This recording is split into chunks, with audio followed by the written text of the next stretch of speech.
আমরা একদম জিরো থেকে শুরু করেছি, আমি বা আমার পরিবার। সো আমরা জিরো থেকে এসেছি, তো আমাদের কাছে লড়াই করেই লড়াই করার প্র্যাকটিসটা হয়ে আছে। সো আমাদের কাছে লড়াই করাটা কোনো মানে কঠিন কাজ না, লড়াই করাটাই আমাদের কাজ। লড়াই করাটা আমাদের কাজ, সহজ নয়, এত সহজে ছেড়ে দেওয়ার পাত্র আমি নই।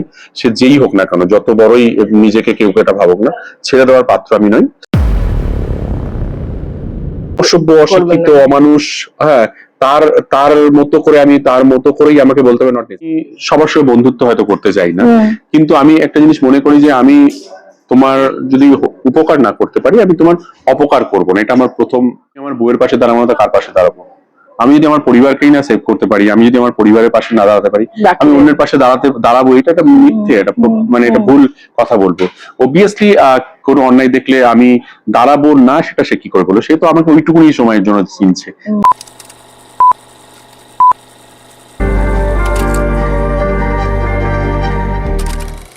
আবার প্রলয় দেখে যারা অপেক্ষা করেছিলেন ইতিমধ্যেই জেনে গেছেন আবার প্রলয় তো আসছেন, এবং পরিচালক হিসেবে বড় পর্দা হোক, ওয়েব সিরিজ হোক, যেখানেই তিনি আসেন অবশ্যই প্রলয় তোলেন তিনি রাজ চক্রবর্তী। তাই তো রাজদা? ভালো কথা দিয়ে শুরু করছিস তো, কিছু একটা বলবি আর কি, বল। আমি খারাপ মেয়ে? মাইক চলছে তো, মাইক চলছে। হ্যাঁ হ্যাঁ হ্যাঁ, আমি কি খারাপ মেয়ে তোমার মনে হয়? খুবই ভালো, মিষ্টি মেয়ে অর্পিতা। যাই হোক, হাসিস না, তুই হাসিস না, হাসিস না। না, এবার সত্যি বলছি যে রাজদা আবার প্রলয় 2 এবং অনিমেষ দত্ত ফিরছে নতুন ভাবে, আরো অনেক কিছু নেই, কিন্তু আমি একটা কথা জিজ্ঞাসা করব। ঝড় আমার জীবনের প্রত্যেকেরই আসে, প্রলয় ওঠে। রাজদার জীবনের প্রলয় সেই মুহূর্তটা কি, কোন মুহূর্ত যেটাকে প্রলয় বলতে পারে রাজদা? প্রলয় অবভিয়াসলি বল এর সময়, কোভিড এর সময় 2021 সালে, যে সময় আমাদের মানে ওই সময়টা বাইরে বেরোতে পারছি না, শুভশ্রী প্রেগনেন্ট সেই সময়, এবং বাবা খুব অসুস্থ, এবং বাবা হসপিটালে ভর্তি, আমি কোভিড ইয়ে হয়েছিল, ফোর্টিজে বাবা ভর্তি ছিল, আমি দেখতে পাচ্ছি হসপিটাল কিন্তু যেতে পারছি না, মানে বাবার জন্য মন খারাপ করছে। যেদিনকে আমার 17 দিন কভার করলো, আমি বেরোলাম সেদিনকে সন্ধ্যাবেলায়, মানে সকালবেলায় বাবা মারা গেলেন আর কি। সো বেসিক্যালি ওটাই ছিল আমাদের জীবনের, মানে ওই জায়গা থেকে বেরোনো, মা ওইটা শোনার পরে যে অবস্থা হয়েছিল, সেটাই আমাদের জন্য সব থেকে বড় ঝড় ছিল আমার জীবনের। সব থেকে, আদারওয়াইজ অনেক জীবনে অনেক কিছু হয়েছে, সব হ্যান্ডেল করতে পেরেছি, ওইটা সব থেকে টাফেস্ট ছিল। এবং সেই সময় আমফান হয়েছিল, আমার মনে আছে। হ্যাঁ, এবং সবকিছু সব টাফেস্ট ছিল, মানে ওই সময়টা খুব টাফ ছিল অবভিয়াসলি। এবং আমার মনে হয় রাজা যেহেতু এই পরিস্থিতির কথাটা বললে, সেই সময় অদ্ভুত একটা তোমার মধ্যে অনুভূতি ছিল, একটা আনন্দ যে একজন আসছে, এবং আরেকটা দুঃখ, সবচেয়ে কাছের মানুষটাকে হারানো। মানে রাজা এই সময়েও কাজ করে যাওয়া, নিজের জিনিসগুলো করে যাওয়া, সেটা তুমি সুন্দরভাবে করেছো। সেটা কতটা কঠিন পরিচালক রাজ চক্রবর্তীর জন্য নয়, মানুষ রাজ চক্রবর্তীর জন্য। প্রত্যেকটা মানুষের জীবনেই ঝড় আসবে, এবং সে তার মোকাবেলা করতে হবে। তুমি যখন জন্মেছো তখন তুমি জেনে রাখো যে তোমার জীবনের প্রত্যেকটা দিন তোমার মতো হবে না। কোনো দিন যেটা তোমার হাতের বাইরে চলে যাবে, বা কোনো দিন হবে যে দিনটা হয়তো তোমার কন্ট্রোলে থাকবে না, কিন্তু তোমাকে সেদিনও কনফিডেন্স রাখতে হবে, এবং সেদিনও তোমাকে দাঁতে দাঁত চেপে লড়াই করতে হবে। এবং আর যে কোনো জিনিস আছে একটা সময়ের জন্য, পার্মানেন্টলি আসবে না। সো সেটাকে লড়াই করো, এবং কনফিডেন্স রাখলেই আমার মনে হয় সবকিছু থেকে বেরিয়ে আসা সম্ভব। আর আমরা একদম জিরো থেকে শুরু করেছি, আমি বা আমার পরিবার। সো আমরা জিরো থেকে এসেছি, তো আমাদের কাছে লড়াই করার প্র্যাকটিসটা হয়ে আছে। সো আমাদের কাছে লড়াই করাটা কোনো মানে কঠিন কাজ না, লড়াই করাটাই আমাদের কাজ, লড়াই করাটা আমাদের কাজ। সো যে কোনো জিনিস আমাকে লড়াই করেই করতে হয় আর কি। কোনো কিছু আমার কাছে আসেনি খুব সহজভাবে, বা সহজভাবে কোনো কিছুকে আমি পাইনি। কিন্তু সেটাতে একটা মজা আছে, সেই পাওয়াটা যখন তুমি পাও, লড়াই করে যেত, লড়াই করার, যতক্ষণ লড়াই করি ততক্ষণ ফিট থাকি, ততক্ষণ মনে হয় যে ঠিক আছে। যখনই লড়াই থেকে বেরিয়ে যাবো, সেদিনকে আমি আর এক্সিস্ট করবো বলে আমার মনে হয় না। সেই লড়াই তাহলে চলুক, আমরা বলি জীবনের লড়াই না থামুক, কিন্তু চলুক। কিন্তু এই যে লড়াই, মনের অনেক কিছু, সেখান থেকে অনিমেষ দত্তর জন্ম, মানে রাজ চক্রবর্তীর। অনিমেষ, দেখো আমার সিনেমাতে যে চরিত্রগুলো আসে, সেগুলো কোথাও তার সঙ্গে আমি নিজেকে রিলেট করতে পারি, আমি নিজে হতে চাই। হয়তো অনিমেষ দত্ত আমি হতে চাই, আমি প্রতিবাদ করতে চাই, বা অনিমেষ দত্তের মতো যাই। অনিমেষ দত্তকে এত মানুষের ভালো লাগে কারণ হচ্ছে অনেকেই হয়তো অনিমেষ দত্ত হতে চায় আর কি।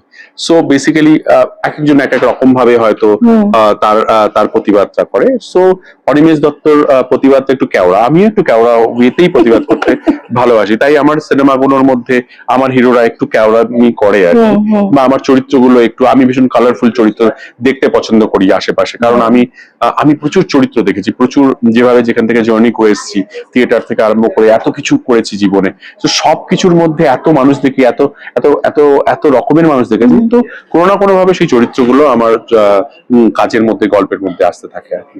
এই যে মানুষকে অবজার্ভ করা, সেটা পরিচালক বা অভিনেতার জন্য অন্যতম একটা এটা থিয়েটারে আমাদের শিখিয়েছিল, এটা থিয়েটার যখন করতাম তখন প্রথম এটাই শিখিয়েছিল যে তুমি যদি যাই করো, একজন অভিনেতা হতে চাও বা যাই করতে চাও, তোমাকে মানুষকে অবজার্ভ করতে হবে, সামনের মানুষটাকে অবজার্ভ করতে হবে। সেই অবজারভেশন পাওয়ারটা তোমার যত বাড়বে, তুমি তত বেশি চরিত্রকে দেখতে পাবে বা চিনতে পাবে। যখনই তুমি চিনতে বা জানতে পারবে, তখনই কি হবে, তাকে তুমি পোর্ট্রে করতে পারবে আর কি। এটা থিয়েটার থেকে এসেছিল আর কি। একদম। এবং মানে তোমার যেটা মানে করতেই হয় যেহেতু কাজের জন্য, সেক্ষেত্রে রাজ চক্রবর্তী এতটা অবজার্ভ করার পর মানুষকে কতটা চেনেন, কতটা চিনতে পারে এই সময়? চেষ্টা করি সামনের মানুষটাকে বোঝার আমি, এবং অবভিয়াসলি আমি দেখো, আমি সবার সঙ্গে বন্ধুত্ব হয়তো করতে চাই না, কিন্তু আমি একটা জিনিস মনে করি যে আমি তোমার যদি উপকার না করতে পারি, আমি তোমার অপকার করব না, এটা আমার প্রথম ইয়ে, যে আমি যদি তোমার ক্ষতি করি অজান্তেও, তাহলে সব থেকে যদি ক্ষতিকারক হয় সেটা আমার হবে। সো আমি ওটা সাবকনসিয়াস মাইন্ডে আমার সবসময় থাকে যে আমি জ্ঞানত কাউকে যেন কারো ক্ষতি না করে ফেলি, কাউকে ছোট না করে ফেলি, কাউকে অপমান যাতে না করে ফেলি। সো এটাই আমার কনফিডেন্স যে আমি আগে ঠিক হই, তারপরে আমি অন্য ঠিকের কথা বলবো আর কি। সো এইগুলো, এই সাইকোলজি গুলো নিয়ে আমি চলি বলে হয়তো ইজি আমার জন্য এগুলো হ্যান্ডেল করা। একদম। রাজা একটু কথা বলছিল যে অনেক প্রতিবাদ হয়তো করতে চাই, কিন্তু যেটা এই যে করতে পারি না বলে, অনিমেষ দত্তর মতো চরিত্র, অনেক চরিত্র আছে যেগুলো আর কি আসে তোমার ছবিতে বা ওয়েব সিরিজে, সেক্ষেত্রে এরকম কিছু আছে যেটা বলতে চাও, করতে পারো না? মানে সেটা প্রতিবাদ হোক, সেটা কোথাও প্রতিবাদের ভাষাটা সবসময় প্রতিবাদ তো অনেক রকম ভাবে করতে চাই, অনেক কিছু একরকম হয় না, করতে চাই, কিন্তু সব রকম ভাবে বলাও তো ইজি নয়। আমাদের দেশের একটা স্ট্রাকচার আছে, একটা সংবিধান আছে, এবং ল এন্ড অর্ডার বলে একটা জিনিস আছে, সবকিছু মেনে তোমাকে চলতে হবে, তুমি তার বাইরে গিয়ে করতে পারো না আর কি।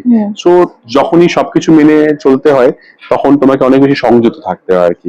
আর প্রতিবাদ তো করতে ইচ্ছে করে, কখনো কখনো মনে হয় যে কারোর মুন্ডুটা ঘুরিয়ে পাকিয়ে দিই আর কি, কারোর জিপটা টেনে ছিঁড়ে দিই, মনে হয় কারোর চোখ দুটো গেলে দিই, মনে হয় তো অনেক কিছু মনে হয়, কিন্তু সেটা তো চাইলেই করতে পারবো না আর কি। সো তার জন্য নিজেকে সংযত রাখতে হয়, তখন সেটা আমার কাজের মধ্যে দিয়ে, আমার চরিত্রের মধ্যে দিয়ে সেটাকে বের করি। এটা তুমি বললে বলে বলছি, আবার বলো না বিতর্ক। ফার্স্ট তুমি বললে যেহেতু এই কথাটা আমরা জানি যে চোখ গেলে দেওয়া, জিভ টেনে ছেঁড়া, কোন সময়ের কথা বলছো, এবং আমরা সকলেই জানি যে সময় শুভশ্রীর দিকে বাজেভাবে অ্যাটাক করা হয়। অনেকেই বলেছিলেন যে অন্যান্য মহিলাদের সময় কি তুমি বলবে রাজ চক্রবর্তী এটা বলবেন, বা আগে কেন বলেননি, বা পরে কি বলবেন, কি বলবে এটা নিয়ে? দেখো, কে কি বললো সেটা নিয়ে আমার মাথা ব্যথা নেই, কে আমাকে কি বললো, আমাদেরকে নিয়ে কে কি ভাবছে, সেটা তার ব্যক্তিগত ব্যাপার। আমি কি ভাবছি, আমাকে কিভাবে চলতে হবে, এটা আমি ডিসাইড করবো, আমার থেকে অন্য কেউ আমাকে ঠিক করে দেবে না আমি কিভাবে চলবো। অবভিয়াসলি আমি আমার বউয়ের পাশে দাঁড়াবো না, কার পাশে দাঁড়াবো? আমি যদি আমার পরিবারকেই না সেভ করতে পারি, আমি যদি আমার পরিবারের পাশে না দাঁড়াতে পারি, আমি অন্যের পাশে দাঁড়াবো, এটা একটা মিথ্যে, এটা মানে এটা ভুল কথা বলবো।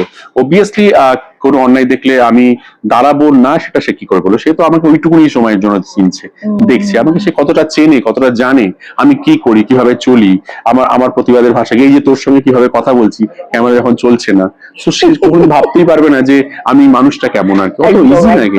যে আমাকে চেনে সে আমাকে চেনে, হ্যাঁ, যে চেনে না তাকে আমাকে চেনানোর প্রয়োজন বোধ করি না আর কি, তাকে প্রমাণ করার আমার কিছু নেই আর কি। অবভিয়াসলি আমার মনে হয় যে কোনো অন্যায় আমার সামনে হলে আমি আমার অবভিয়াসলি মতোই আমি সেটাকে চেষ্টা করব, তখনই দেখবে অন্য লোকেরা এসে আর একটা কথা বলতে শুরু করবে। সো বেসিক্যালি আমি যেটা করতে পারি অনেকে হয়তো করতে পারে না, আবার অনেকে যেটা করতে পারে আমি সেটা করতে পারি না। একদমই। কিন্তু শেষে একটাই কথা, তোমার এই যে এতদিনের লড়াই, তার অনেকটাই ছোটবেলা থেকে বড় হয়ে এখানে এসেও সবকিছু লড়াই, তাতে এত ভালো ভালো কাজ দেওয়া, কিন্তু কাজটা তো তোমার একটা স্বপ্ন, অবশ্যই তোমার পরিবার ফার্স্ট, তারপর কাজও। সেই কাজকে যখন ছোট করা হয়, সেটা নিয়ে তুমি কেন উত্তর দাও না? সকলেই জানেন অর্জুন সিং কি মন্তব্য করেছেন, সেটা আমি অবাক হয়েছি, মানে তোমার ছবিকে যেভাবে বলা হয়েছে। দেখো অর্পিতা, প্রথম কথা হচ্ছে এই প্ল্যাটফর্মে দাঁড়িয়ে ওই নামটা না নিলেই ভালো হতো। যে মানুষটা আমাদের ইন্ডাস্ট্রিকে ছোট করে দেখে, আমাদের ইন্ডাস্ট্রির মানুষজনকে খুব মানে ওই বিলংই করে না, ও ভাবতেই পারে মানে শিল্পী বা শিল্প কি সেটা যে মানুষটা বোঝে না তাকে নিয়ে এখানে আলোচনা করা উচিত না। বাট যে যা দেখো সোশ্যাল মিডিয়া তুমি যে কথাটা বলছো যে কথার জন্য, তার জবাব আমি যেখানে দেওয়ার ঠিক দিয়ে দিয়েছি এবং দিয়ে দেবো। অত সহজ নয়, এত সহজে ছেড়ে দেওয়ার পাত্র আমি নই। সে যেই হোক না কেন, যত বড়ই নিজেকে কেউ এটা ভাবুক না, ছেড়ে দেওয়ার পাত্র আমি নই। ঠিক সময় তোমরা জানতে পারবে যে আমি কি করেছি কি করছি। হ্যাঁ, যা করার আমি সময়ের মতো দেবো, কিন্তু ওর মতো করে তো আমি দিতে পারবো না। হ্যাঁ, ও অসভ্য, অশিক্ষিত, অমানুষ। হ্যাঁ, তার তার মতো করে আমি তার মতো করেই আমাকে বলতে হবে, নট নেসেসারি। আমারও একটা পন্থা আছে, আমার দেশের আইন আছে, সবকিছু আছে। দেখা যাক, let's see, hope for the best. কি হবে দেখা যাক না। এত সহজে রাজ চক্রবর্তী ছাড়নে वाला लड़का नहीं है। हाँ, हम तो लड़ने वाला लड़का है। लड़के इधर आया है ना, तो इतना इजी नहीं होगा। सो যেই হোক না কেন, জিপ টেনে নাক চোখ বুড়ে নেওয়ার ক্ষমতা আমি রাখি, করে দেবো যদি প্রয়োজন পড়ে। আমি একটু আগে অপুদার ইন্টারভিউ করছিলাম, উনি বিশ্বাস করুন আমি অনিমেষ দত্তকে পাশে দেখতে পাচ্ছি। এই যে অনিমেষ দত্ত, তাই না? তুমি তো বললে সত্যি নিজের মধ্যেও আছে, এটা এখন দেখতে পেলাম। রাজদা, ভালো লাগলো। কিছু কিছু সময় অনিমেষ দত্ত হওয়া উচিত, কিছু সবসময় হওয়া উচিত। তুমি তোমার পরিবারকে সেভ করবে, তুমি চেষ্টা করবে তোমার বন্ধু বান্ধবের পাশে দাঁড়াবে বিপদে আপদে, এইটুকুনি যদি করো তাতেই হবে। আর সবাই সবার নিজের পরিবার এবং তার বন্ধু বান্ধব, তার মানে পরিবারের মানুষজন, তাদেরকে যদি রক্ষা করতে পারে তাহলে বাদ বাকিটা সবাই সবার মতো করে বুঝে নেবে আর কি। Thank you so much. অসুবিধা নেই, বাট ইয়েস, ঠিক আছে, এত ইজি নয়, এত সহজ নয়। হ্যাঁ, মানে এত বড় হচ্ছে জার্নি, আর হালিশহর থেকে উঠে আসে না কলকাতার ছেলে। হ্যাঁ, লড়াই কম হয়নি, লড়াই কম হবে না আগামী দিনও। বাট ইটকা জবাব পাত্তর সেই হোগা। একদম একদম শেষ করব। শেষে আপাতত আবার প্রলয় 2 আসছে, এবং আপাতত না, আবার প্রলয় 2 আসছে 27th of February Bangla ZEE5 এ। যদি আপনার সাবস্ক্রিপশন না থাকে, অবভিয়াসলি এক্ষুনি আপনি বাংলা জি5 সাবস্ক্রিপশন করুন, কারণ আবার প্রলয় 2 আপনাদের পছন্দের ওয়েব সিরিজ, যেটা আবার প্রলয়ে হিস্ট্রি ক্রিয়েট করেছিল, এবার তার থেকে বেশি করবে, আরো বড় ধামাকা। Thank you so much Raj.